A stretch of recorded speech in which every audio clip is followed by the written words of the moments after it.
C'est ce qu'il y a de fabuleux dans le métier de comédien. C'est qu'il y a un moment où, si on est bien dans le coup, et si on a une espèce de grâce, les Japonais, des no-japonais appellent ça la fleur.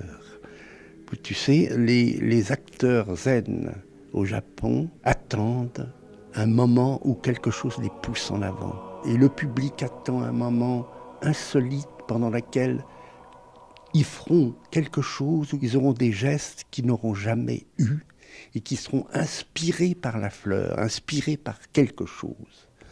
Eh bien, au fond, le métier de comédien, c'est une espèce de recherche du Graal. Je plaisante, mais il y a un peu de ça.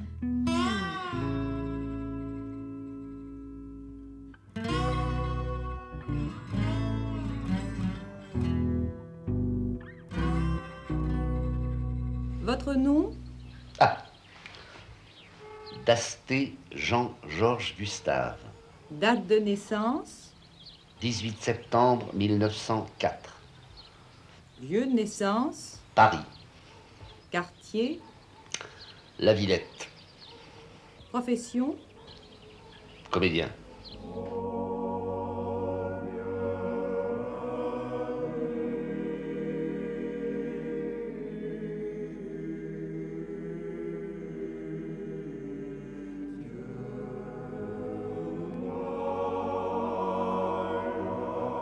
Quand tu es à Saint-Étienne, que tu es à l'usine à Manufrance magasinier à 14 ans, ben si tu veux t'ouvrir l'esprit, à l'époque, il n'y avait qu'un seul endroit, c'était la Comédie de Saint-Étienne.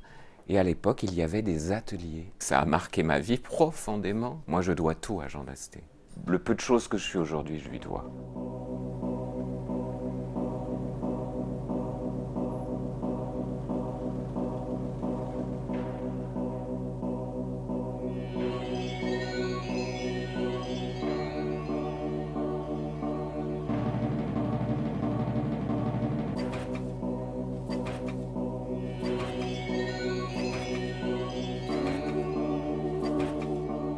Jean Dasté, c'est l'homme qui m'a donné envie de faire du théâtre. C'est-à-dire que je suis arrivé à Saint-Étienne dans les années 64-65.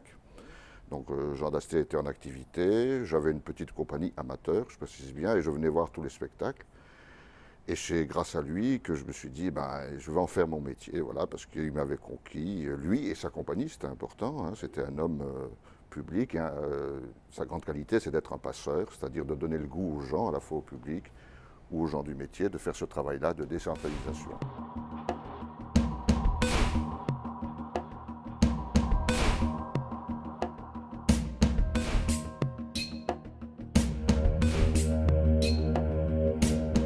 À l'époque, la province n'avait aucune idée de la décentralisation. Je parle du grand personnel politique.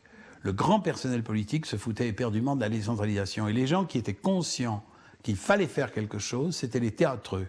C'était Dasté, c'était Gignoux qui vient de mourir, c'était des gens comme ça, qui disaient quoi? Qui disaient un discours absolument ahurissant, qui aujourd'hui paraît naturel, qui disait « il faut décentraliser la France ». Il faut une décentralisation administrative, industrielle et artistique. C'est pas possible qu'il y ait 60 théâtres à Paris et aucun théâtre de création en province.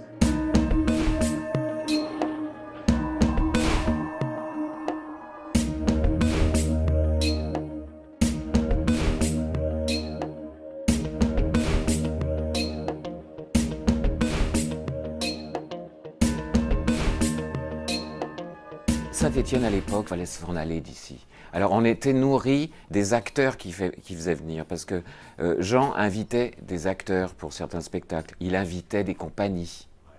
Donc, il y avait une programmation extraordinaire. Un jour, il était parti à Strasbourg voir un spectacle pour voir si on pouvait l'amener ici. Il dit j'ai vu une chose formidable, un nouveau théâtre. Il était passionné par tout ce qui était nouveau. Comment ça s'appelle déjà? Ah oui, le Living Room. Et c'était le Living Theatre. Mais ils sont venus, c'était formidable. Ils sont restés une semaine là. Et alors c'était une révolution parce que ils étaient babacool comme c'était pas possible. Donc ils exposaient les dessins d'enfants dans le hall, ils vendaient leurs confitures, leurs trucs. Ils vivaient quasiment dans le théâtre. C'était une révolution. Mais Dasté l'a fait, il a accepté ça. C'était la première fois qu'on allait dans un théâtre où une troupe demandait au public de se déshabiller, de monter sur scène, et on se retrouvait tous à poil à se tripoter. C'était le premier vrai happening, et ça se passait là-haut au mutilé du travail. Ça te marque à vie. Et à mon âge, moi après j'ai eu qu'une envie, c'est de prendre les voiles et de me barrer et de faire du théâtre, ce que j'ai fait en arrivant à Paris.